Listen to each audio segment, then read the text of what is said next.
اللہ تعالیٰ نے جتنے انسانی رشتے بنائے ہیں، ماں باپ، بہن بھائی، چاچے تائے، دادا دادی، نانا نانی، ساس سسر، خالہ بھانجا، بھتیجا، پھوپھی پھوپھا، یہ جتنے اللہ نے رشتے بنائے ہیں، ان میں سب سے اہم رشتہ خامند اور بیوی ہے۔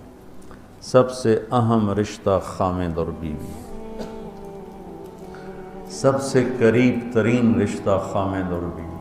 لباس سے زیادہ کوئی چیز میرے قریب ہے؟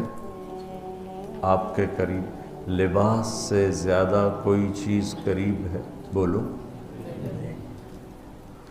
تو اللہ تعالیٰ کہہ رہا ہے کہ میری بیوی میرا لباس ہے، اور میری بیوی سے کہہ رہا ہے کہ تیرا خامن تیرا لباس۔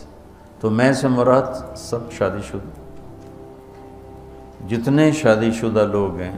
تو میں بھی کون ہے شادی شدہ طلبہ میں؟ ماشاءاللہ کافی بابرکت مجمع ہے۔ ہاں اچھا، تو اللہ تم سے کہہ رہا ہے تمہاری بیوی تمہارا لباس ہے۔ سب سے قریب شادی کے بعد قریب ترین رشتہ لفظ لباس بتا رہا ہے بیوی ہے۔ قریب ترین رشتہ بیوی ہے، اور جو قریب ترین ہوتا ہے وہ پہلے ہوتا ہے، اس کا حق پہلے آ جاتا ہے، قریب ہو گیا۔ اور کل میں نے کہا تھا کہ لباس اور میرے درمیان کوئی چیز حائل نہیں ہے۔ اس سے میں نے وہ ایک حدیث کو اس کے ساتھ جوڑا تھا جو آپ نے حضرت فاطمہ رضی اللہ تعالیٰ عنہ سے فرمایا تھا کہ جس سے میں پسند کروں اسے تو پسند نہیں کرے۔ تو وہ چپ کر کے واپس چلی گئیں اور اپنی اور بیگمات رسول سے فرمایا کہ بھائی آپ جانو اور آپ کا مسئلہ، میں اب اس میں نہیں پڑتی۔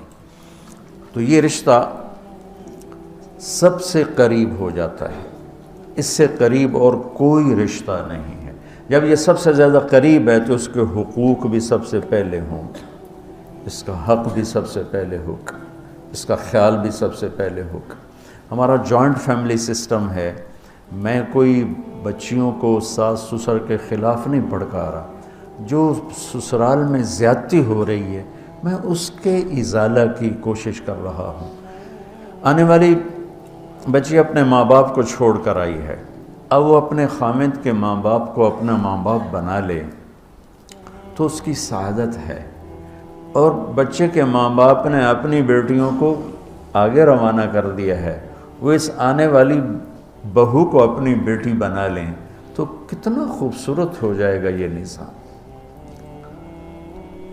لیکن تربیت بھی نہیں ہے اور سیرت بھی سامنے نہیں ہے۔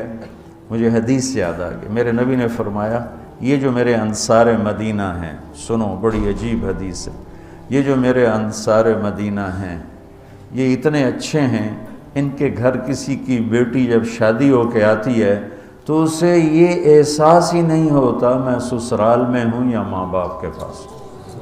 یہ میں چاہتا ہوں، یہ میری تشریح میں کوئی کمی زیادتی ہو جاتی ہوگی، کوئی سائڈ زیادہ بیان ہو جاتی ہے، کوئی کم ہو جاتی ہے، لیکن میں یہ چاہتا ہوں۔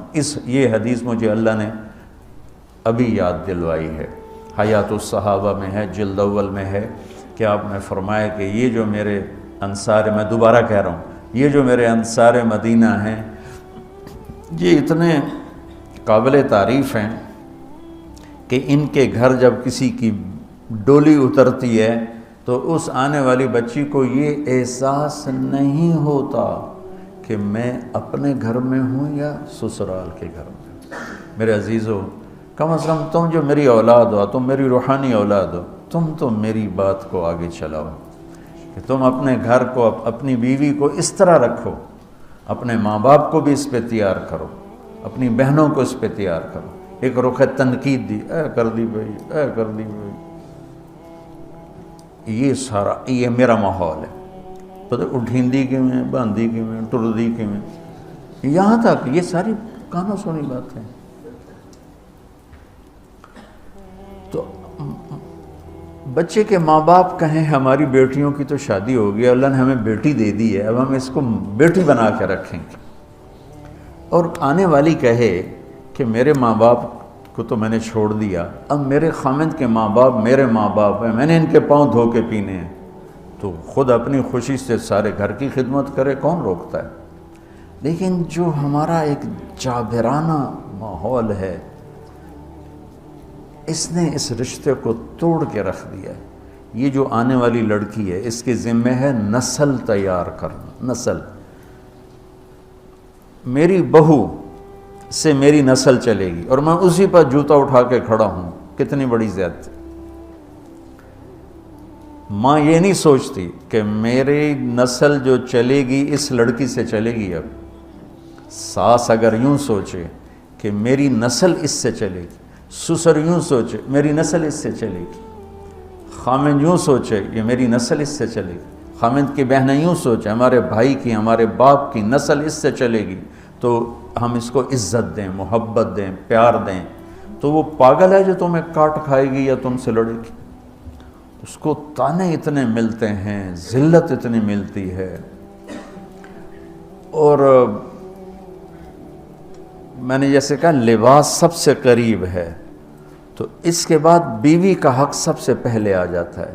ماں باپ کی طرف سے زیادتی آئے تو تمہارے ذمہ ہے اپنی بیوی کو بچاؤ، اللہ کے واسطے اپنی بیویوں کی حفاظت کرو۔